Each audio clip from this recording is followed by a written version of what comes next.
Hi guys, I'm Vanessa Reiser. I'm a psychotherapist practicing in New York, New Jersey, and Massachusetts. I'm making this video to provide some psychoeducation on the narcissist. So narcissistic abuse, the covert passive-aggressive narcissist, is essentially a liar, a con man, an actor, generally a great salesperson. They exaggerate their accomplishments. So if somebody is a personal trainer, they'll tell you that they worked on Michael Jordan. So they may have talents, and they will embellish those talents and make themselves seem grander than they are. There is a cycle of abuse that comes with narcissists. So the love bombing, idolizing phase includes, you are the greatest lover, you mean everything to me, you are my world, I can't live without you, I need you. And then the devaluing phase, which can include that passive aggressive silent treatment. So riding those waves and that cognitive dissonance that comes with that, and the trauma bonding, is where the psychological abuse occurs. And there's data that suggests that it can be likened to a drug. So drug addicts will, look for that high, and so too will the abusee, seeking that love bombing phase again and feeling good. So that cycle of abuse continues and is really hard to undo. Empaths and codependents and people pleasers and approval seekers will generally fall victim to the narcissist. So they are also gaslighters. So we see this sometimes in our political climate. You'll see people who are antagonistic. They'll get involved in circular conversations, confuse people. It's like beating a dead dog. So the other thing that narcissists will do is they will generally ruin every holiday and birthday. And it's sort of interrelated to that cycle of abuse and that gaslighting and that circular conversation, because it looks something like this. I gave you this and I did this for you, and then you did this to me. And so it can be very confusing to the abusee. Things can seem unreal. It's crazy making. They'll say things like, I didn't say that. And they'll project what they did onto you, making you feel like you did something wrong. They generally wear a mask. So very charming, and they can also be very controlling. They overtalk everyone. They are hooverers, so they will cause you pain and then suck you back in like a vacuum. Apologizing, I'm so sorry, here come the tears. Again, great actors. So that also is interrelated to a smear campaign. They can also involve you in trying to discredit you and hurt your careers.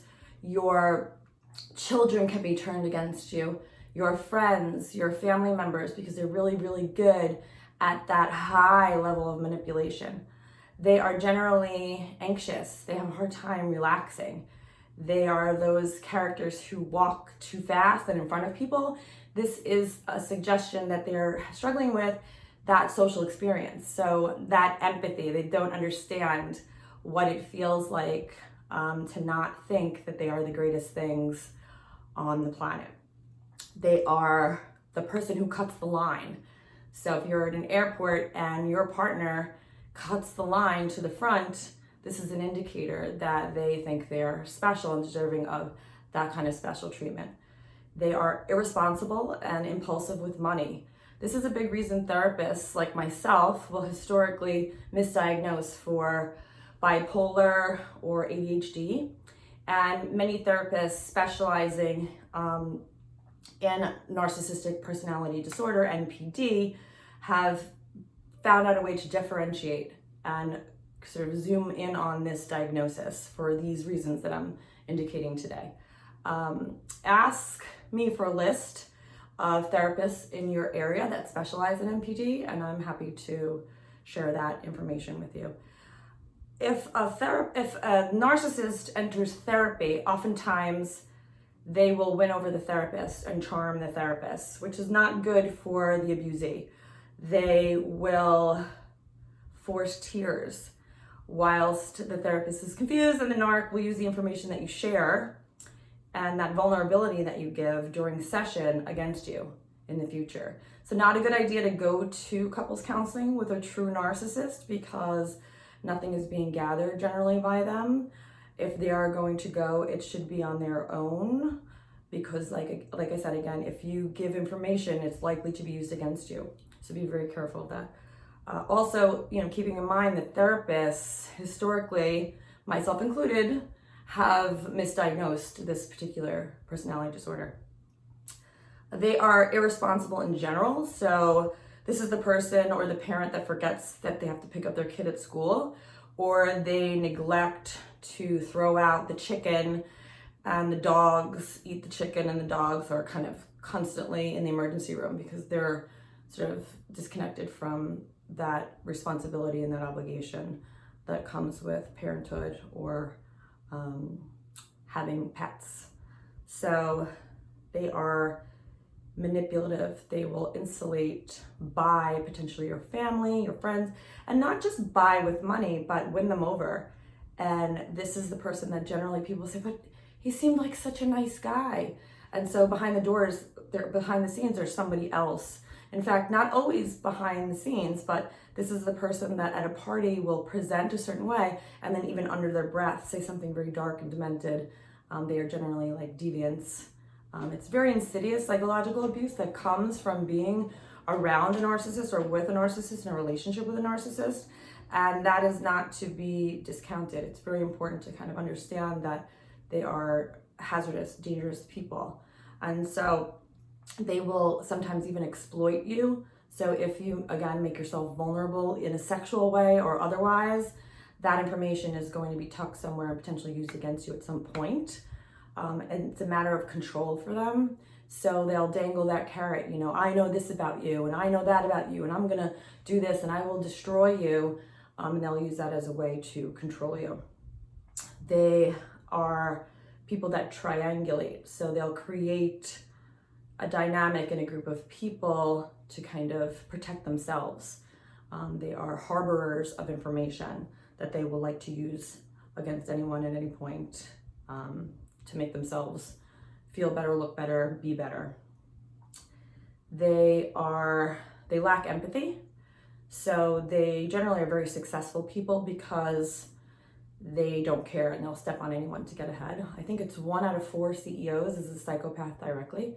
So based on the fact they don't understand people's feelings, they can climb the ladder rather quickly. They are insecure, wickedly insecure. They don't do well in group activities because the light is not shined on them. So they have a hard time dealing with that group dynamic. They don't have a lot of friends. So because it's not authentic, it's not real, they will generally discard people and move on rather quickly because there's very, very little connection to others. They have a hard time being alone. So they will have to do even the smallest behaviors, tasks with someone. They just can't be alone. They have a hard time. They think they are bigger than everyone. They overtalk everyone. They are insatiable with attention. So this attention could be sexual. It sort of ties into that circular conversation where even the negative attention is good for them because they just need that supply, that feed all the time. So they are insatiable with sex, generally hypersexual, sex addicts. They are also insatiable sometimes with food and drugs and alcohol and gambling and money, success, power. So sort of a lot of therapists will misdiagnose again with ADHD. So it's like this go, go, go motor that they're constantly seeking that supply. They have magical or special or superior thinking. So they'll say things like, this is my story and I deserve this. And sort of, I'm special. I'm better than everybody. That kind of magical thinking. And so almost like fantastical, like fantasy thinking. They usually possess that. They also, at the end, will generally cheat and discard. So they'll move on rather quickly to the next supply once they figure out that you're onto them and they can't continue to practice that cycle of abuse and gather that control, they will discard. And that is sort of the last phase, other than that smear campaign which ensues. So they will potentially try and destroy you. So be very careful in a divorce situation with children. So that is my psychoeducation for narcissistic abuse. You can find me at teletherapist.net or vanessa@teletherapist.net. And I'm going to start to post up some other videos sort of zooming in on some of this content very specifically, and we can begin to have a dialogue around this topic. I hope you guys are safe, and I'll see you soon.